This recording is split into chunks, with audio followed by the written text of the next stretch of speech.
زاگرس فیلم تقدیم می کند.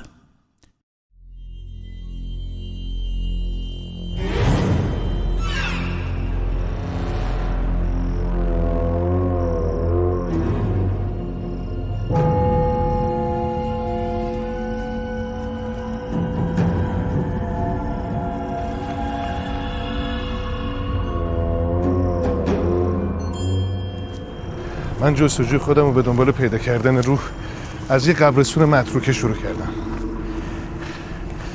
اما به نظر شما اینجا میتونم چیزی به غیر از سنگ قبر و گورکن پیدا کنم؟ با من همراه بشید.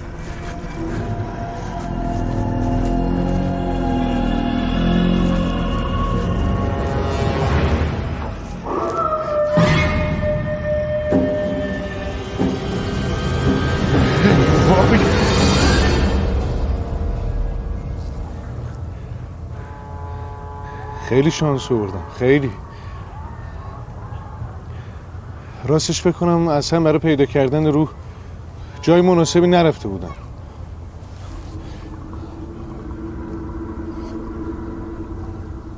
میدونید بعضی معتقدن برای پیدا کردن روح باید یه جای دیگه دنبال اون گشت. یه جای خیلی خیلی نزدیک. خیلی خیلی نزدیک.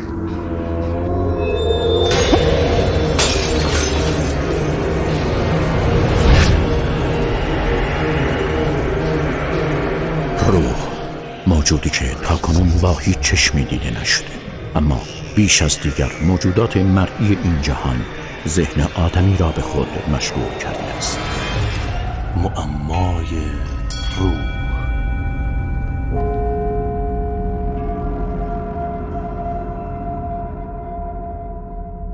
روح چیست؟ آیا اصلاً چنین چیزی وجود دارد؟ اگر وجود دارد، در کجای بدن ما آشیانه کرده است که تاکنون حتی از دیدرس دقیق ترین ابزارهای علمی نوین پنهان مانده است؟ اینها سوالاتی است که از دیرباز ذهن بشر را به خود مشغول کرده، اما هنوز هیچ جواب قانع کننده به آنها داده نشده است.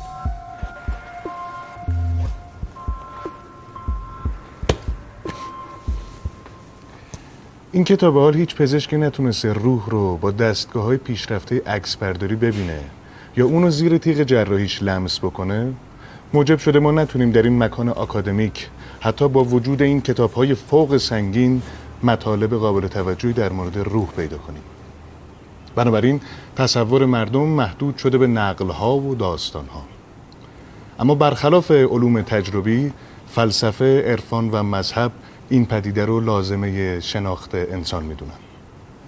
پس باز هم از بخت بدم به مکان مناسبی نیومدم. پیدایش انسان روند تکاملی پرفراز و نشیبی داشته است. حدوداً 4 میلیارد سال زمان صرف پدید آمدن پیچیده ترین و کارآمدترین موجود در گیتی شده است. موجودی که در مقایسه با حیوانات تیزبین طبیعت مانند عقاب از حس بینایی ضعیفی برخوردار است. از توانایی ماورا و صوت خفاش‌های کوچک بی بهره بوده و حس بویای او 1 میلیون بار از سگ ضعیف‌تر است. در عوض انسان از توانایی‌های منحصر به فرد و خارق‌العاده‌ای برخوردار است. اگرچه بسیاری از حیوانات در خصوصیات عالی روانی مانند عشق، نودوستی، فداکاری و حل مسئله با انسان مشترکند، اما خلاقیت، اراده، آزادی، خودآگاهی، تفکر، زبان، تخیل، تصویر سازی ذهنی و هنر خصوصیاتی منحصر به انسان هستند و همین هاست که او را از دیگر حیوانات ممتاز می‌سازد. به سختی میتوان باور کرد که این خصوصیات تنها بر اثر داشتن مغزی پیچیده در این موجود ظاهر شده باشند.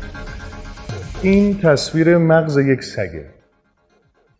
اندازه این بخش از مغز سگ یعنی پیاز بویایی اون 3 برابر پیاز بویایی انسانه. پس طبیعیه که حس بویایی سگ قوی‌تر از انسان باشه. ساختار سیستم لیمبیک که محل پردازش احساساته در انسان و شامپانزه بسیار شبیه همه. پس باز هم طبیعیه که انسان و شامپانزه از لحاظ احساسات به هم شبیه باشن. اما آیا میتونیم بخش منحصر به فردی رو در مغز انسان پیدا کنیم که مثلا قدرت تخیل یا مثلا قدرت اراده رو پردازش کنه؟ من خودم بسیاری از تصمیمام رو بر اساس قدرت تخیلم میگیرم.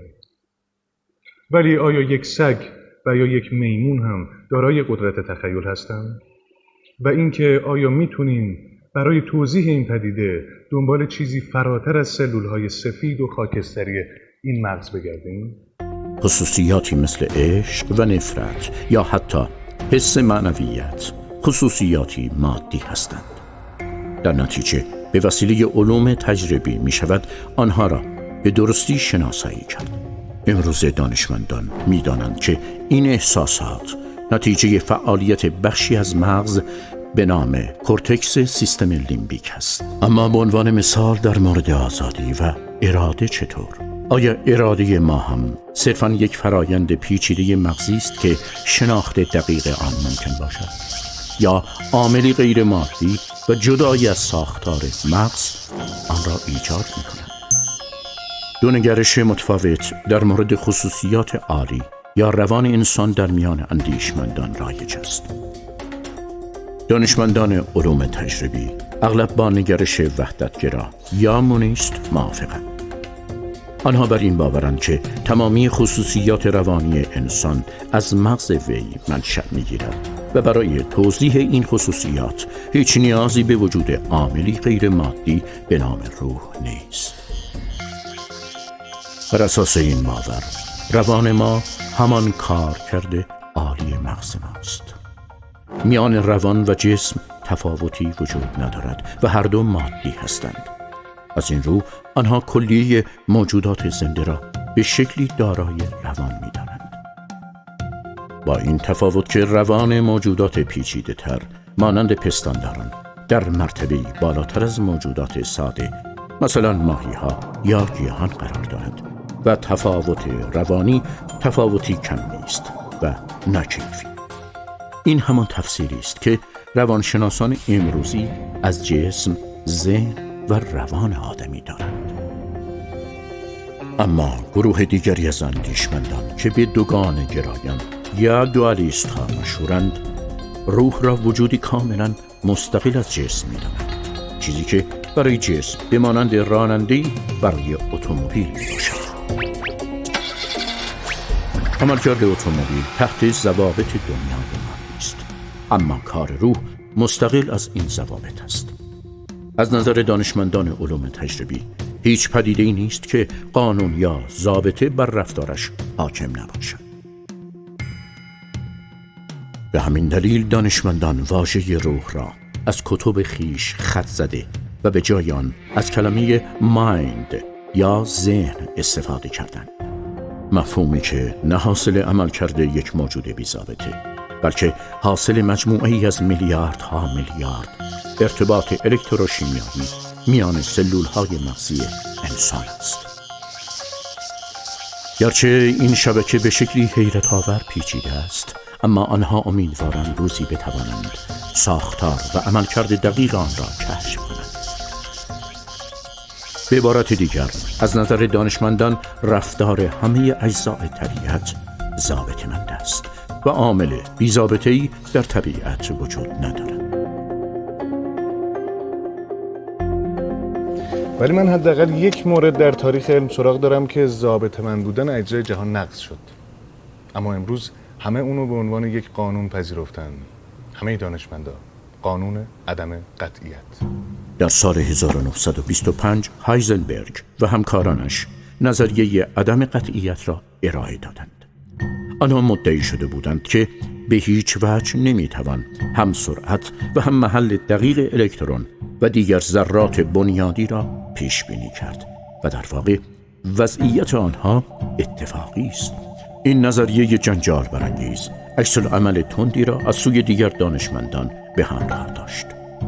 حتی آلبرت اینشتین در اعتراض به این نظریه گفت: خداوند برای اداره جهان تاس نمی اندازد، اما او اشتباه می کرد.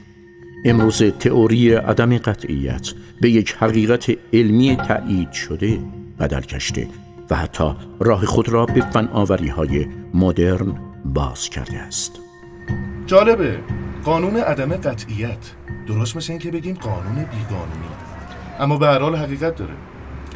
خب آیا امکان داره تاریخ یک بار دیگه و این بار درباره روح تکرار بشه؟ اینجا و در شهر شیراز محققی زندگی میکنه که 30 سال از عمرش رو صرف پاسخ گفتن به این پرسش کرده.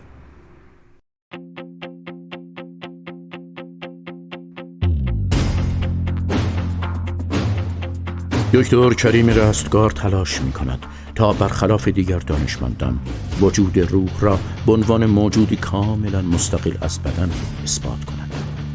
او در رفتارهای انسان به دنبال سرنخ‌هایی می‌گردد که رد پای این پدیده اسرارآمیز را آشکار کند.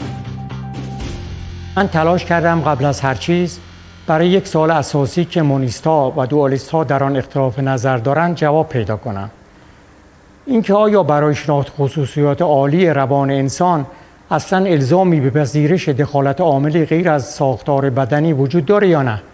در واقع من روح رو عاملی غیر ساختاری میدونم. اگر روح در خصوصیات عالی روان انسان مثل خودآگاهی، آزادی، تخیل و اراده دخالت داشته باشه، این دخالت از چه زمانی شروع شده؟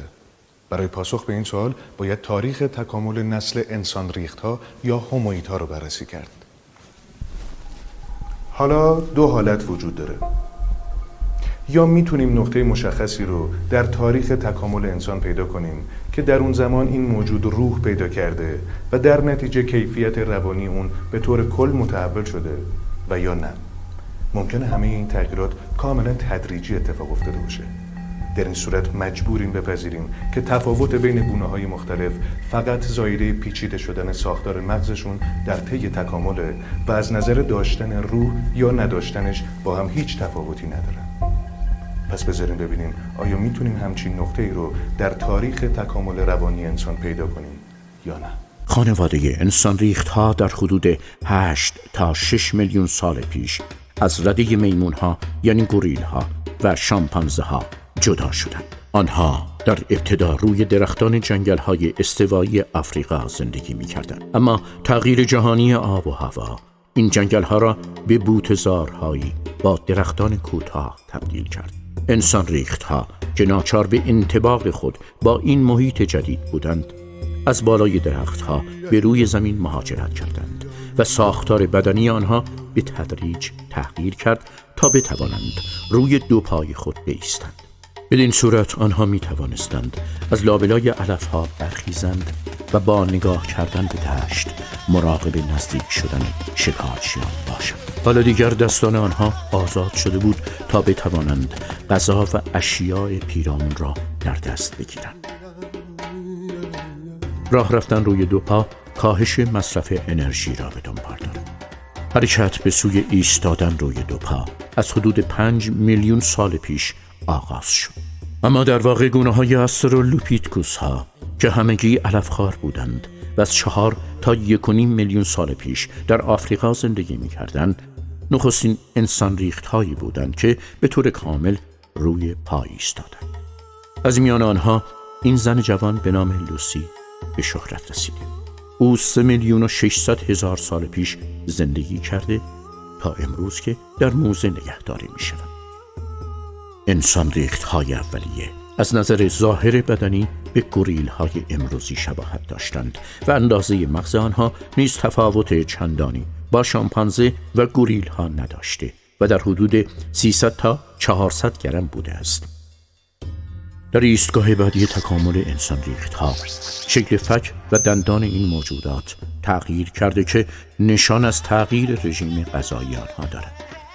آنها از گیاهخواری به همه چیز خواری روی آوردند، اما تغییر بسیار مهمتر بزرگ شدن مغز آنها به بیش از 2 برابر اندازه قبلی در مدت زمانی کوتاه، یعنی فقط چند صد هزار سال.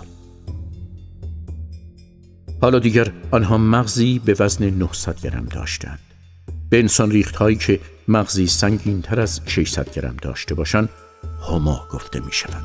گونه‌های متعددی از هوموها یکی پس از دیگری پدید آمدند که به طور پیوسته مغز آنها بزرگ و بزرگتر شد که ما آخرین آنها هستیم. گونه‌ای به نام هومو ساپین با مغزی به وزن 1350 تا 1450 گرم. ساختن یه ابزار، اونم با دست خالی، اصلا کار آسونی نیست. اما اجداد ما از 2.5 میلیون سال پیش این کارو شروع کردن. دیرینشناسان اولین نشانه های استفاده از ابزار رو همزمان با ظهور اولین هوموها پیدا کردن. فناوری ساخت ابزار توسط گونه‌های مختلف هوموها را میتوان به 4 دوره تقسیم کرد. ابزارهایی که به وسیله هومو ارگاسترها، هومو ارکتوس ها، ناندرتال ها و در نهایت هومو ساپین ها ساخته شدند.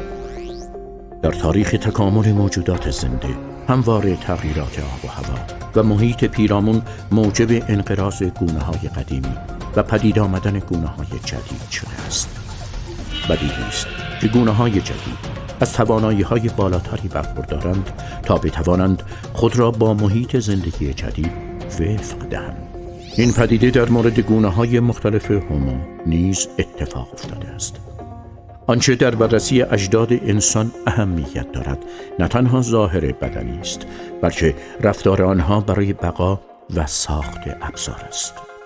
گونه‌های اولیه‌ای چون هومو هابیلیس و هومو ارگاسترها ابزارهای بسیار ساده‌ای می‌ساختند، اما گونه‌های بعدی مانند ناندرتال‌ها ابزارهای پیشرفته‌تری تولید می‌کردند. از مقایسه ناندرتال‌ها و هومو ساپین‌ها به نکته بسیار مهمی برمی‌خوریم. اگرچه ابزارهای ناندرتال‌ها بسیار پیشرفته‌تر از ابزارهای گونه‌های قبلی بوده، ولی باز هم ساخت اونها به صورت کلیشه انجام می‌شده و در طول 300,000 سالی که اونها بر روی زمین زندگی می‌کردند پیشرفت چندانی در ابزارهاشون مشاهده نمیشه. در حالی که مغز هومو ساپین‌ها نسبت به ناندرتال‌ها کمی کوچکتره و اونها زمان بسیار کمتری نسبت به ناندرتال‌ها برای تکامل پیشرفت دارند، اما فقط در طول 50,000 سال آخر حیات اونها ابزارهاشون از یک چکش سنگی ساده به هواپیماها و ابرکامپیوترهای کنونی تبدیل شده. چه عاملی باعث شده که این جهش ناگهانی در هوش و خلاقیت انسان رخ بده؟ این خیلی جالبه و تا حدی عجیب که مغز ناندرتال‌ها از مغز ما انسان‌ها بزرگتر بوده، در حالی که جثه اونها با ما تفاوت چندانی نداشته. پس چرا انقدر ابزارهای ما انسان‌ها از ابزارهای ناندرتال‌ها پیشرفته تره؟ در بررسی گونه‌های اولیه هومو به وضوح میتوان دریافت که تغییر در ابزارها و روش زندگی آنها نیز همانند همه موجودات زنده دیگر به تغییر ساختار بدنی آنها وابسته بوده. اما انسان‌های هومو ساپین تنها موجوداتی هستند که بدون ایجاد تغییری در ساختار بدن و مغزشان به طور مداوم روش‌های خود را تغییر داده و روز به روز پیشرفت می‌کنند. به راستی دلیل این پدیده چیست؟ برخی دانشمندان دلیل این تفاوت را در ایجاد زندگی اجتماعی میان هومو ساپین ها دانستند. اتفاقی بزرگ که باعث ایجاد ارتباط میان انسان ها و در نهایت پدید آمدن زبان گفتاری شد. مهارتی که بشر با کمک آن توانست تجربیات خود را به دیگران منتقل کند. اما آیا این انتقال تجربه آنقدر تأثیر دارد که بتواند تمامی تفاوت‌های بزرگ میان ذهن و تفکر آدمی با دیگر حیوانات را توجیه کند؟ دکتر رستگار نظری متفاوت با این تئوری دارد. ما میدونیم که رفتارهای اجتماعی انسان و زبان وابسته به بخش‌های مشخصی از مغز هستند. چون این بخش‌های مشخص از مغز در هومو ساپین‌ها در طی 190,000 سال هیچ تغییری نکردند، ما انتظار داریم که رفتار انسان هم مثل بقیه گونه‌های هومو ثابت مونده باشه. اما اینطور نیست. این حقیقت نشون دهنده اونه که رفتار اجتماعی انسان وابسته به قالب ساختاری اون نیست. پس باید دنبال یک عامل غیر ساختاری باشه. شامپانزه باهوشترین و نزدیکترین گونه جانوری به انسان است. او میتواند به تقلید از ما از ابزار استفاده کند و یا حتی معماهای ساده را حل نماید. به نظر میرسد که رفتار او نیز مانند ما الگو و کلیشه خاصی ندارد. همان گونه که تغییر محیط بر رفتار انسان اثرگذار است، بر شامپانزه نیز اثر میگذارد. آیا این موضوع دلیلی بر آن نیست که رفتار شامپانزه ها تفاوت اساسی چندانی با رفتار انسان نداشته و مثل ما مستقل از ساختار بدنی آنهاست؟ تغییر رفتار یا همون یادگیری در حیوانات خیلی با یادگیری انسانی فرق داره. اونا فقط زمانی فعالیت خاصی رو یاد میگیرن که مربی تشویق و تنبیهشون میکنه. در واقع مربی شرایط رو برای حیوان تغییر میده تا اون مجبور به انجام دادن کار جدیدی بشه. تغییر شرایط باعث تغییر رفتار میشه. اگر تغییری در رفتار شامپانزه‌های تربیت شده میبینیم، در واقع نتیجه تغییر در شرایط زندگی اونهاست. پس شامپانزه‌ها هم مثل بقیه حیوانات از قاعده کلی پیروی میکنند که ساختار ثابت در شرایط ثابت باعث ایجاد رفتار ثابت میشه، اما در مورد انسان اینطور نیست. در واقع یادگیری در انسان به صورت فعال است، اما در حیوانات به شکل انفعالی.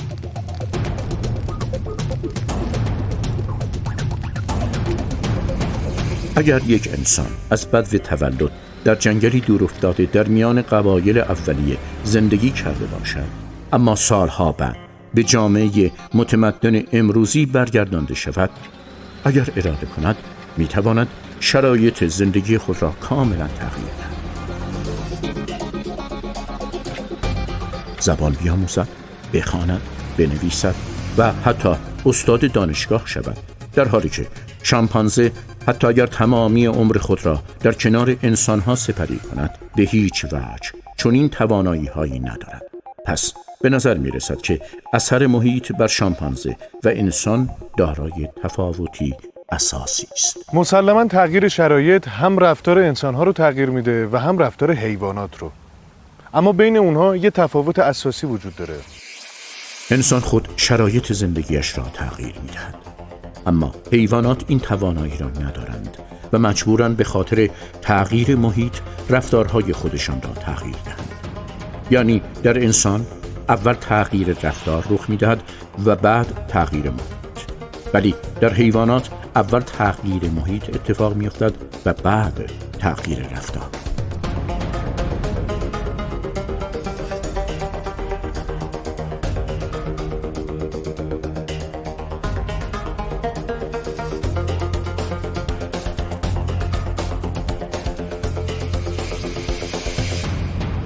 این درسته که تغییر هر ژن باعث بروز تغییر ساختاری و در نتیجه ایجاد رفتار جدیدی میشه، اما اون رفتار جدید هم ثابته و تا زمانی که ژن دوباره جهش پیدا نکرده ثابت باقی میمونه. اما بزرگترین تفاوت بین انسان با بقیه موجودات زنده اینه که رفتار انسان غیر قابل پیش بینی و دائما در حال تغییره، حتی اگر ژن‌های اون هیچ تغییری نکنند. اگرچه این ژن‌ها در طول تکامل از یک گونه به گونه دیگر تغییر پیدا کردن، اما رفتارها در یک گونه معین ثابت میمونند. به عنوان مثال، ابزارسازی همورگسترها در طی 1.5 میلیون سالی که بر روی کره خاک زندگی میکردن ثابت بوده، ولی هوموساپین ها اینطور نیستن. انسان میتونه کارهایی رو انجام بده که تا به حال هیچ کدوم از هم نوعاش انجام ندادن، حتی برادر دوقلوش که ژن‌های کاملا همسانی با هم دارن. گونه هوموساپین از حدود 190,000 سال پیش پا به عرصه حیات گذاشت. از آن زمان تا حدود 50,000 سال پیش هیچ نشانه‌ای نه از تغییر ساختار بدنی و نه تغییر رفتار در او مشاهده نمی‌شود. ظاهراً رفتار این گونه نیز مانند دیگر جانوران به ساختار بدنی او وابسته بوده. اما به ناگاه از 50,000 سال قبل، بی آنکه تغییری در ساختار بدنیش رخ دهد، انقلابی بزرگ در رفتار این موجود رخ داده. ساختار سیستم بینایی جغد طوری طراحی شده که به راحتی میتونه در تاریکی ببینه. بنابراین اون معمولاً در شب شکار میکنه. شیر و ببر و گرگ گوشت میخورن چون پنجه‌های قوی و دندون‌های برنده دارن. خلاصه این که هر موجودی دقیقاً همونطور رفتار میکنه که ساختار بدنیش بهش اجازه میده و این یک اصل اساسی در مورد همه موجودات زنده روی کره زمینه. درست مثل این دستگاه. این یه دستگاه خودپردازه و کارهایی مثل دریافت وجه، انتقال وجه و کارهایی از این دست رو انجام میده.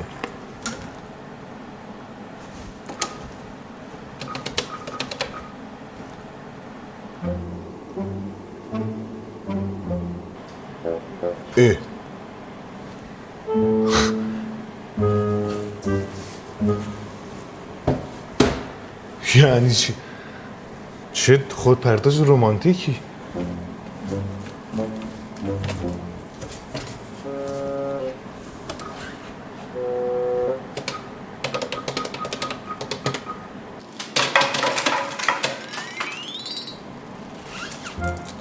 یعنی چی؟ حتما یه مشکلی پیش اومده.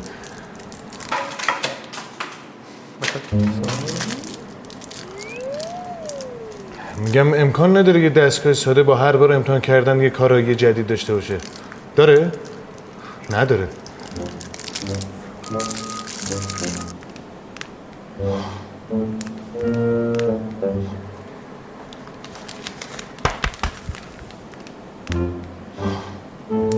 آها.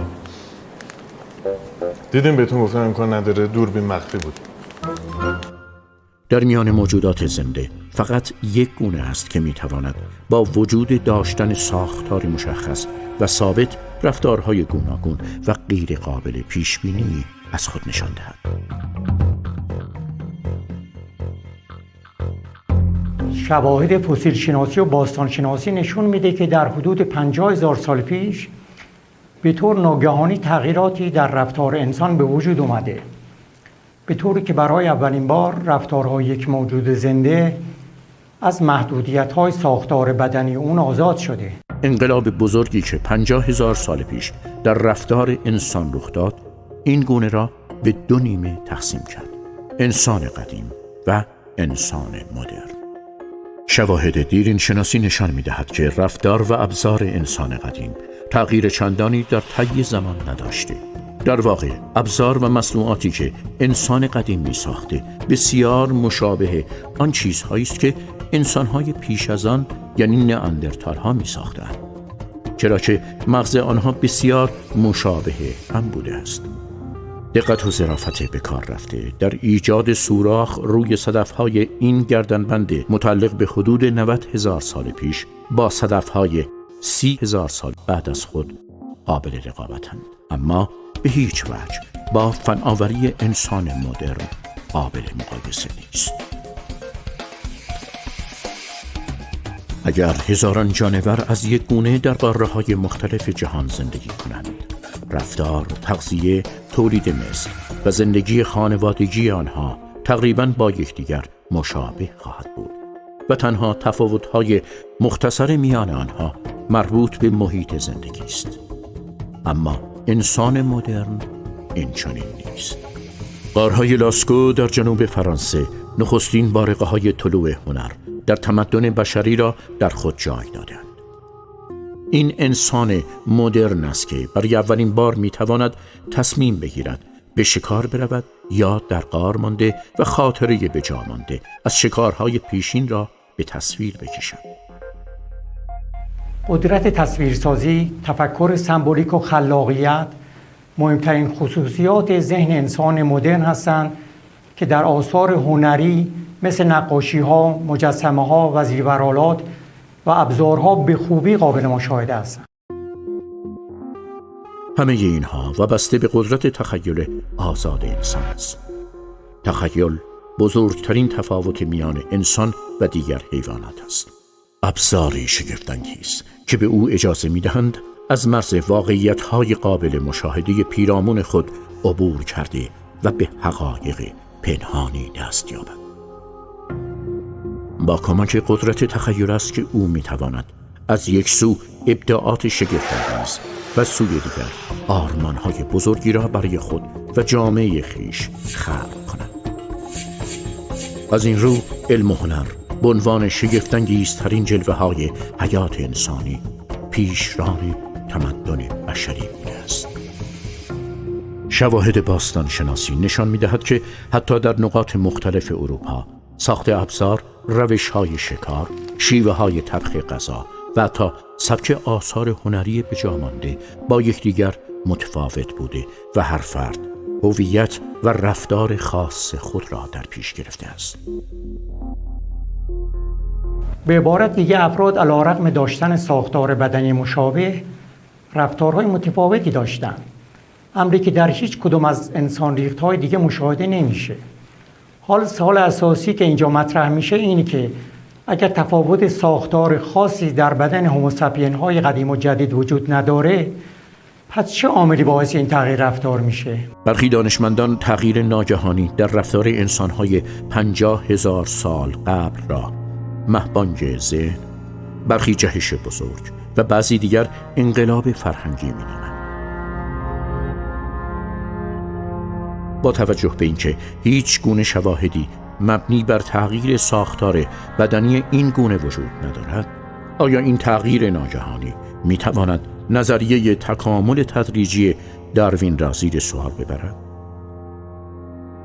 نظریه تکامل داروین بر پایه تغییر تدریجی ژن‌های موجودات زنده استوار است. کشف پدیده جهش در ژن‌ها روشن ساخت که تغییرات ساختاری جزئی امری جبری و اجتناب ناپذیر است. آن تغییراتی که در جهت انطباق بیشتر جاندار با محیط پیرامون خود باشد باقی مانده و موجوداتی که جهش‌های نامناسب داشتند حذف می‌شوند. اما آنچه راز تکامل انسان را اسرارآمیز کرده این است: هیچ گونه جهشی چه به صورت جزئی و چه کلی نمی‌تواند موجب استقلال رفتار از ساختار شود.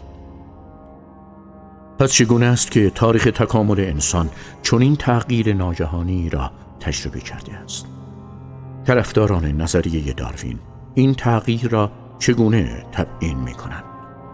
جواب اینه که تکامل موجودات زنده تکامل بیولوژیکه که به معنی تغییرات ساختاری بدن اونهاست. اما در این تحول بزرگ ساختار بدنی و مغزی انسان تغییر نمی‌کنه.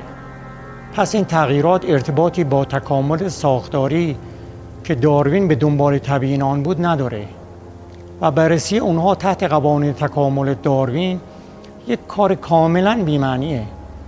باید به دنبال عامل غیر از تغییر ساختار بدنی بود. دانشمندان اسم این تغییر ناگهانی رو تکامل فرهنگی گذاشتن. به عبارت دیگه قبول دارن که این تکامل وابسته به تغییر ساختاری بدن انسان نیست. اما توجیه این دگرگونی ناگهانی با مشکل بزرگتری هم مواجهه و اون تقابل این پدیده با بدیهیات علوم تجربیه. مثلا وقتی یک دانشمند علوم تجربی میخواد آزمایش رو انجام بده، سعی میکنه تمام شرایط رو ثابت نگه داره. چون وقتی شرایط ثابت باشه و ساختار ثابت باشه، در آزمایش به نتایج ثابتی خواهیم رسید. مثلا اگر از یک خوکچه هندی با سن، وزن، جنس و ساختار ژنتیکی مشابه در یک شرایط کاملا مشابه در آزمایش استفاده کنیم، به نتایج ثابتی میرسیم. ولی در مورد انسان این اتفاق نمیفته. انسان حتی ممکنه در یک شرایط کاملا یکسان تصمیم‌های مختلف و متفاوتی بگیره. یک دانشمند خیلی مشکل میتونه بپذیره که این موجود برخلاف تمام پدیده‌های طبیعت رفتارهای غیر قابل پیش‌بینی یا بی‌ضابطه داشته باشه.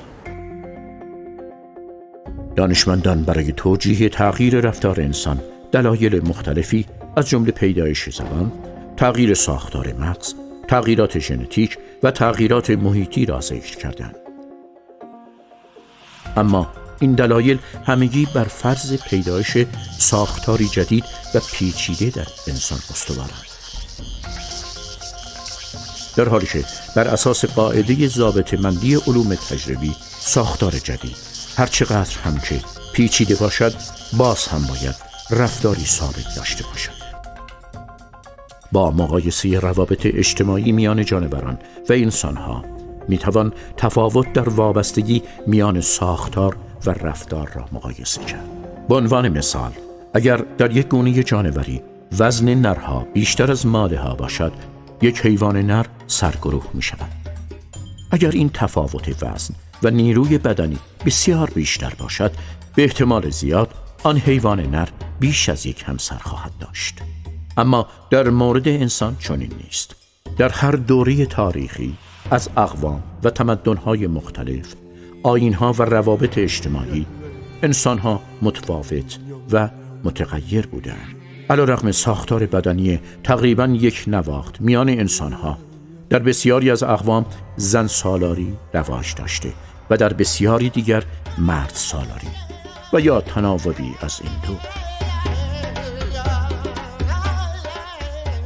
در واقع در جهان حیوانات طبیعت قانون وضع میکنه، اما در جوامع انسانی این خود انسان‌ها هستند که قانون رو وضع میکنن و به همین دلیل قوانین انسانی برخلاف قوانین طبیعت قابل تغییره. این تفاوت‌ها نشون میده که انسان مدرن قادر به تغییر قوانین و ضوابط بوده و در بند اونها نیست. آزادی از قوانین طبیعت و قدرت وضع قانون از خصوصیات منحصر به فرد انسانه. اما خود انسان‌ها بر چه اساسی قانون وضع میکنن؟ چرا اونها حق انتخاب دارن؟ اونها چطور تصمیم میگیرن؟ انسان‌ها چطور میتونن خارج از چارچوب ضوابط حاکم بر ساختار بدنشون تصمیم بگیرن؟ این آزادی رو کی به اونها داده؟ برای پاسخ بدین سوال ما باید در ساختار روان انسان به دنبال عامل دیگری غیر از ساختار بدنی بگردیم که رفتار از ضابطه‌مند نباشه و بتونه آزادانه در خارج از ضوابط جسمی عمل کنه. این عامل عجیب و ناشناخته چی میتونه باشه؟ عاملی که باعث انقلاب در خصوصیات انسان میشه. شواهد باستانشناسی وجود یک انقلاب بزرگ در تکامل بشر را ثابت کرده. دکتر رستگار این تغییر ناگهانی را حاصل تغییری شگفت‌انگیز و ناپیدا در روان انسان می‌داند. دمیده شدن روح، امری که هم انسان و هم طبیعت را دگرگون کرد.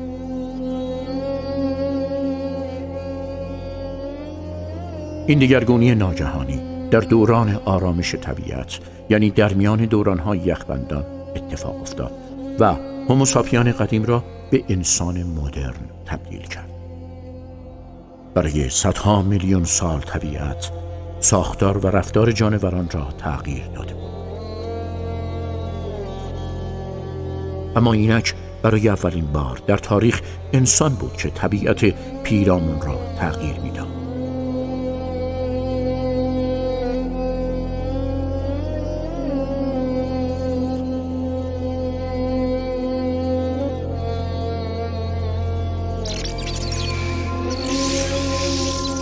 روح پدیده است که دانشمندان علوم تجربی از پرداختن به اون روی گردانند، چرا که نه تنها وجود اون با مشاهدات تجربی اثبات نشده، بلکه پذیرفتن اون به عنوان عاملی بی‌ضابطه با قواعد کلی علوم تجربی ناسازگاره. دانشمندان فقط به وجود عوامل و پدیده‌ای در طبیعت باور دارند که رفتارشون قانونمند و قابل پیش بینی باشه. البته این از نظر تجربی صحیح به نظر نمیرسه. گویی که رفتار تمام اجزا اون رو از قبل میدونن، بنابراین برای بررسی وجود یا عدم وجود روح نیازی به آزمایش نمیبینن.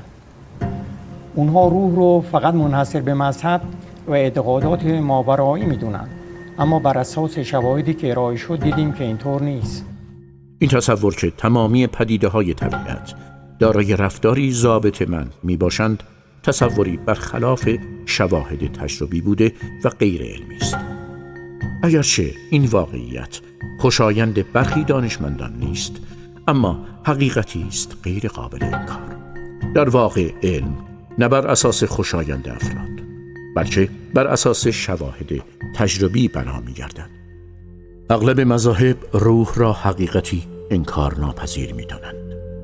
پاسخ قرآن در جواب اینکه روح چیست بسیار جالب است. نقل است که پس از بعثت پیامبر اسلام صلی الله علیه و آله و سلم، ناباوران به نبوت او نزد دانشمندان یهود رفتند تا بدانند آیا آنها روشی برای اثبات ادعای او میشناسند. آن دانشمندان 3 سوال را مطرح کردند و گفتند اگر محمد به هر 3 سوال پاسخ داد بدانید که دروغ میگوید، اما اگر سوال 3 را بی پاسخ گذاشت سخن گفتن او از جانب خداوند حقیقت دارد. دو سوال اول در مورد اصحاب کهف و ذوالقرنین بود، اما سوال سوم در مورد ماهیت روح بود. پس از مدت کوتاهی دو سوال اول در سوره کهف پاسخ داده شد. اما علیرغم آنچه پیامبر اشتیاق فراوانی به گفتن هر سه پاسخ داشت، جواب سوال سوم 40 روز بعد، آن هم به صورتی سربسته، در سوره اسراء داده شد، بدین مضمون که از تو در مورد روح میپرسند، بگو روح از امر و اراده پروردگار من است و ما از علم جز اندکی به شما ندادیم. این بدان معناست که از نظر قرآن روح غیر قابل توصیف و شناخت آن خارج از قدرت انسان می باشد. به عبارت دیگر قرآن روح را عاملی بی ضابطه می داند. غیر قابل پیش بینی، درست مثل رفتار ذرات بنیادی در تئوری عدم قطعیت. ببینم یعنی مغز ما هم مثل ذرات بنیادی عمل میکنه؟ موضوع داره کم کم جالب و جالبتر میشه. با توجه به پذیرفته شدن قانون عدم قطعیت در کوانتوم مکانیک، بعضی از دانشمندان با توسل به آن در صدد توضیح اراده و آزادی و رفتارهای بی‌ضابطه در انسان هستند.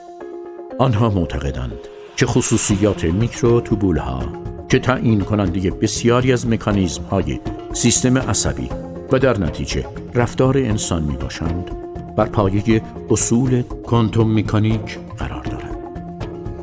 بنابراین بی‌ضابطه بودن رفتارها قابل توجیه بوده و شبیه به رفتار ذرات بنیادی اتفاقی مادی است. پس چرا باید به روح یا عاملی غیر ساختاری و غیر مادی معتقد شد؟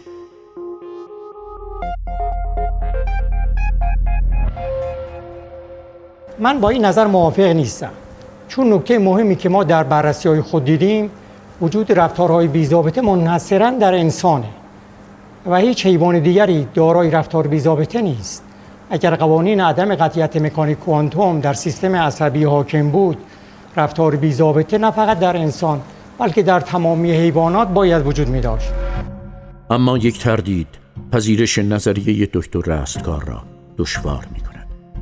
فیزیکدان مشهور استیون هاکینز معتقد است که انسان از بدو تاریخ توضیح آنچه که پیچیده و مشکل بوده است، مثلا خورشید گرفتگی، زلزله و آتشفشان را به اراده خدایان نسبت می‌داده. اما بعد از آنکه علم پیشرفت کرد، روشن شد که همه آنها بر اساس ضوابط مادی رخ می‌دهند. آیا باور به وجود روح نیز به علت پیچیدگی رفتار انسان نیست؟ بهترین پاسخ به این تردید اینه که چیزی که ما در مورد روح بیان می‌کنیم پیچیدگی نیست، بلکه بی‌ضابطه بودن رفتار انسانه. این دوتا با هم دیگه فرق دارن. رفتار تمام پدیده‌های مادی از ساده تا پیچیده در شرایط ثابت تکرارپذیره. همونطور که اشاره شد، ساختار ثابت در شرایط ثابت رفتار ثابت رو ایجاد میکنه. اما در مورد انسان مدرن دیدیم که این قاعده به هم میریزه و علی‌رغم ثبات ساختاری، رفتار انسان در طی تاریخ دائما تغییر کرده است. بسیاری از فلاسفه علم آزادی انسان را خصوصیتی نوظهور یا برآیند می‌دانند. آنها معتقدند که ماده در طی تکامل خود به مرحله‌ای از پیچیدگی می‌رسد که دارای خصوصیات برآیند می‌گردد، خصوصیاتی که در مراحل قبلی وجود نداشتند. به عنوان مثال، مواد عالی بیجان پس از رسیدن به حدی از پیچیدگی حیات را آغاز کردند. پس آیا نمیتوان نتیجه گرفت که آزادی و اراده نیز خصوصیاتی برآیندی هستند که در اثر رسیدن مغز انسان به درجه‌ای از پیچیدگی پدید آمده‌اند؟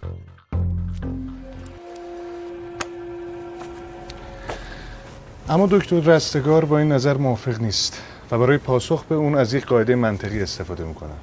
از یک قاعده ساده: خصوصیات برآیند نمیتونن قوانین و ضوابطی که خودشون زاده اون هستند رو به هم بریزن. یه مثال مشهور وجود داره که در گذشته چالشی برای نویسندگان علمی تخیلی بوده و در امروز چالشی برای دانشمندان فیزیک. اونا میگن که اگه انسان بتونه در زمان به عقب سفر کنه و والدین خودش رو پیش از اون که ازدواج بکنن به قتل برسونه، چه اتفاقی ممکنه بیفته؟ خب معلومه اونا اصلا فرزندی به دنیا نمیارن که بتونه در زمان به عقب سفر بکنه و اونها رو بکشه. پس چون این چیزی از نظر منطقی کاملا غیر ممکنه. بله، بر اساس این استدلال روشن میشه که خصوصیات انسان جدید پدیده‌ای برآیند نیستند. اما در این حال حقیقت غیرقابل انکار اینه که انسان برخلاف تمامی حیوانات میتونه ضوابط سیستمی که او رو به وجود آورده به هم ریخته و تخریب کنه. جسم انسان زاده تکامل این بیوسفره و باید تابع قوانین حاکم بر اون باشه. اما انسان میتونه قوانین حاکم بر این بیوسفر رو به هم ریخته و باعث فساد در اون بشه. بله، انسان تنها حیوانیه که در این بیوسفر یعنی محیط زیست خودش فساد میکنه. فساد در محیط زیست دلیل قاطع بر خروج انسان از چارچوب قوانین حاکم بر جسم خودشه. دکتر رستگار ایده این نظریه را از قرآن گرفته است. او معتقد است که ملائکه قرآن تمثیلی هستند از نیروها در جهان فیزیکی و حیاتی، همان عواملی که ضوابط مادی را بر جهان ما حاکم می کنند.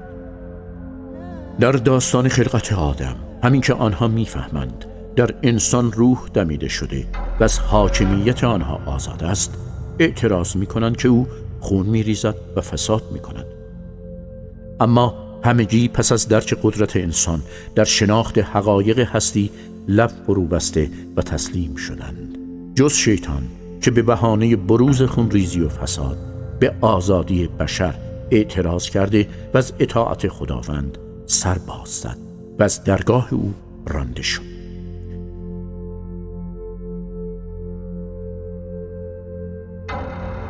هر کجا در قرآن از روح سخن گفته می شود، منظور نیرویی است که رفتارش محکوم ضوابط مادی نیست. روشن است که در سیستم پیچیده طبیعت رفتار بی ضابطه موجب فساد می گردد. مانند این است که در یک ساعت بسیار دقیق و پیچیده قطعه‌ای سرخود عمل کرده و کارش از حساب کتاب خارج شود. روشن است که در کار ساعت اختلال و فساد ایجاد می شود.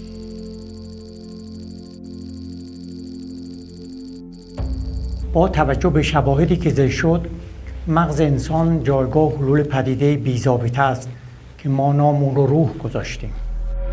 در آینده نه چندان دور، اتومبیل هایی به بازار عرضه می شوند که به صورت خودکار در جاده ها حرکت می کنند. آنها حتی می توانند از سخت‌ترین مسیرهای شلوغ یا کوهستانی عبور کنند. اما در نهایت باید انسانی وجود داشته باشد تا برای آنها تصمیم بگیرد که چه زمانی حرکت را شروع کنند، مقصدشان کجا باشد و یا اینکه با چه سرعتی حرکت کنند.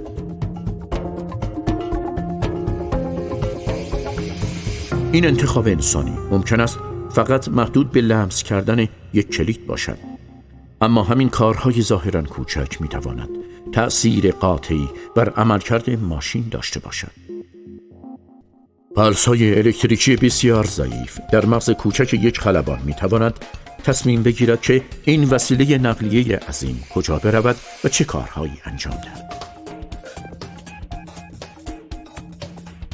این همان تأثیر به ظاهر کوچک و ناچیز است که روح انسان بر سلولهای مغز او می‌گذارد تا آنها دستها و پاهای خلبان را به حرکت درآورند و در نهایت جهان پیرامون انسان را کنترل کنند، کاری که از هیچ ربات یا دستگاه الکترونیکی بر نمی آید.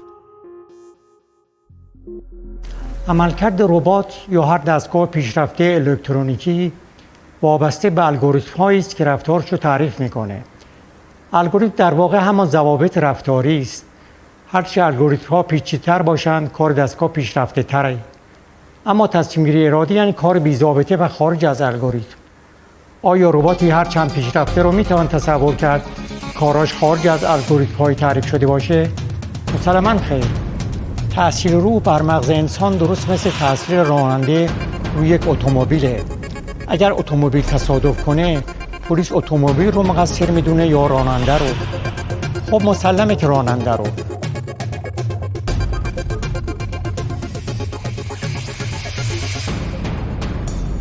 تنها موجودی که قدرت تصمیم‌گیری آزادانه داره انسانه و در نتیجه باید مسئولیت عمل خودش رو بپذیره. اون گاهی از تصمیم خودش خوشحال میشه و گاهی هم پشیمون.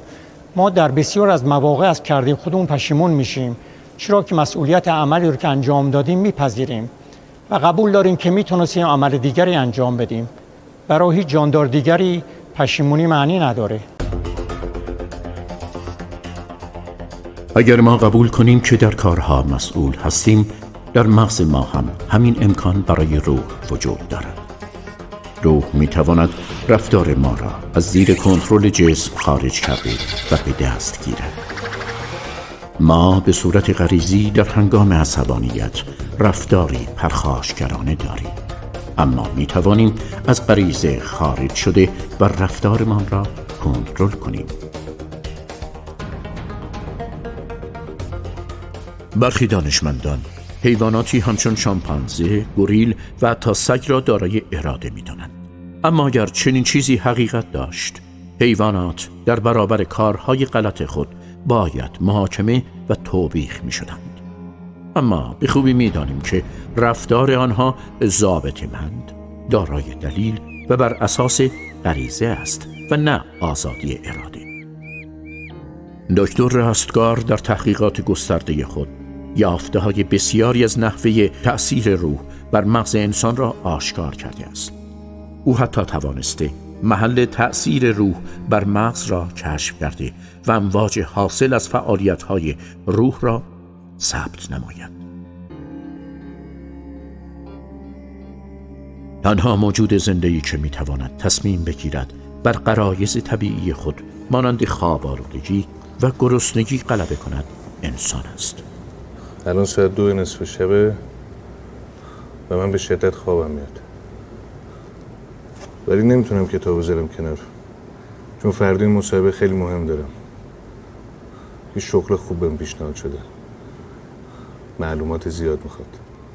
در ساختار ذهن انسان مکانیزمی به نام اوورراید یا غلبه وجود دارد که روح میتواند در برابر نیازهای جسمی مقاومت کرده و رفتار انسان را از خوردن، خوابیدن یا دیگر نیازها دور کند. خواب لعنتی نمیذاره من کتاب بخونم، ولی هر جوری هست باید به خواب غلبه کنم. آره، بدنم به شدت خسته است، به خواب احتیاج داره، ولی ارادم میگه که باید به خواب غلبه کنم. آره. اما مکانیزم غلبه فقط تا حدی میتواند در برابر نیروی غریزه مقاومت کند. هرگاه احساسات و نیازهای جسمی از حدی بیشتر شد، غلبه بر آن غیر ممکن می شود. به همین دلیل میپذیریم که انسان در حالتی که دچار احساسات قوی شده، کنترل رفتاری خود را از دست بدهد.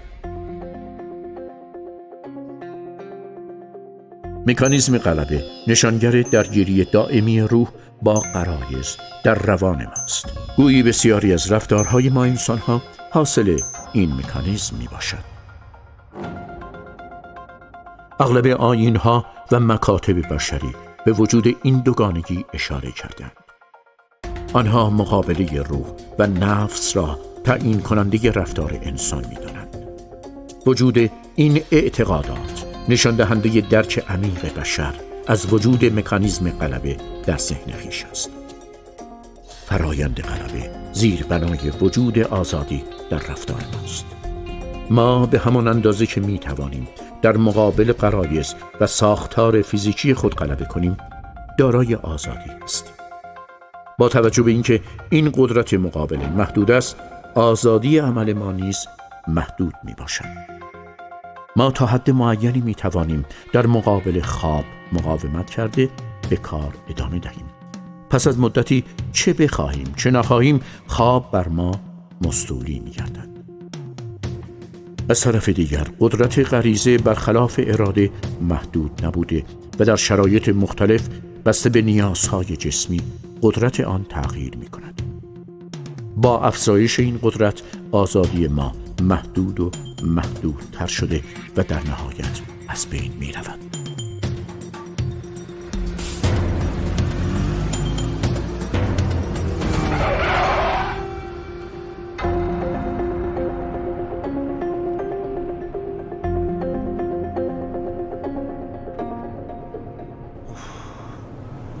وای چی شد یه دفعه؟ این بار خیلی شانس آوردم، ولی غلبه خواب میتونه خیلی خطرناک باشه.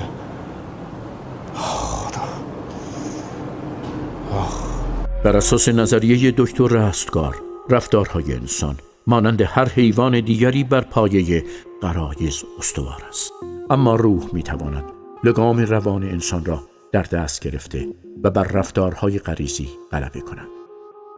غریزه نیازهای جسمی انسان را برطرف میکند، اما روح باعث تبلور تفکر نمادین، زبان، خودآگاهی، تخیل، آمال و آرزوها و دیگر خصوصیات و رفتارهای عالی بشری می شود.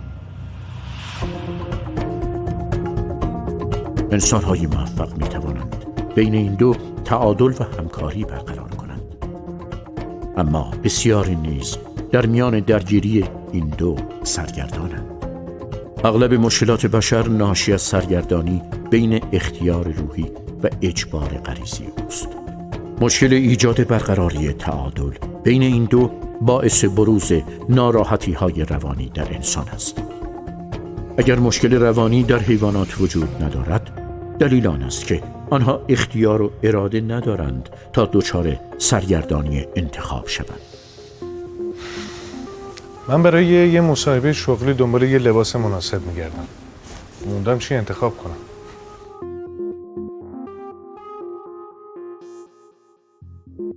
اما چون من یک گزینه بیشتر ندارم، به راحتی اون رو انتخاب میکنم.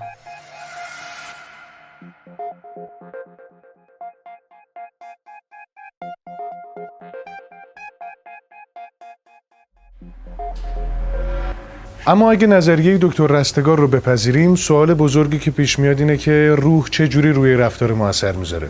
روی کدوم قسمت از مغز ما تاثیر میذاره و اساساً مکانیزم غلبه چه جوری اتفاق میفته؟ اینها سوالاتی هستند که در قسمت دوم این مستند پاسخ داده خواهند شد. دکتر رستگار توانسته است با دقت زیادی مکانیزم اثر روح را بر بخشی کاملا مشخصی از مغز تشخیص داده و با آزمایش‌های گوناگون وجود آن را اثبات نمود.